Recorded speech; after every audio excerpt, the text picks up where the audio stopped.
Good morning, I'm Peter Milios from the Finance News Network.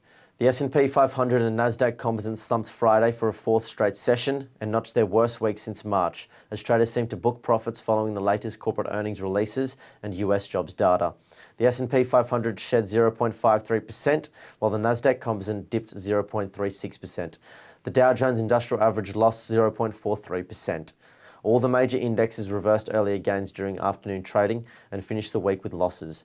The Nasdaq and S&P dropped about 2.9% and 2.3% respectively to notch their worst week since March. The Dow edged down 1.1%. After being lower on the day, the CBOE Volatility Index rose to trade above 16, pointing to investors adding volatility protection. Friday marked the final day of what was the busiest week of second quarter earnings season.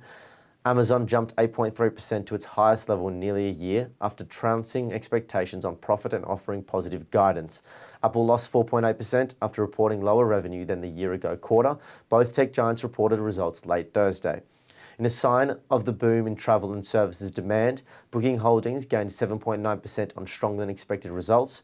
Amgen popped 5.5% on solid earnings and a boosted guidance. Earnings reports this season for the quarter ended in June have continued to surprise some Wall Street analysts as the expected slowdown in profits proves less than feared. About 84% of S&P 500 companies have given results, with 80% surpassing Wall Street expectations according to FactSet data.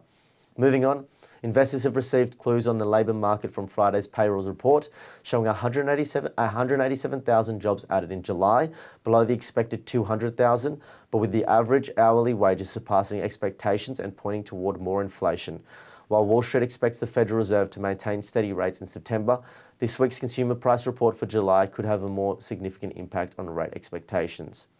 Shifting to the Eurozone outlook, Capital Economics' Jack Allen Reynolds predicts clouds on the horizon for the Eurozone, expecting the economy to slip into a mild recession in the second half of the year, despite better-than-expected Q2 outruns, leaving them well before the ECB and consensus forecasts, and highlighting the difficulty for core inflation to converge to the ECB's 2% target without significant wage growth fallback, with German industrial output expected to drop sharply due to high interest rates and weakening demand.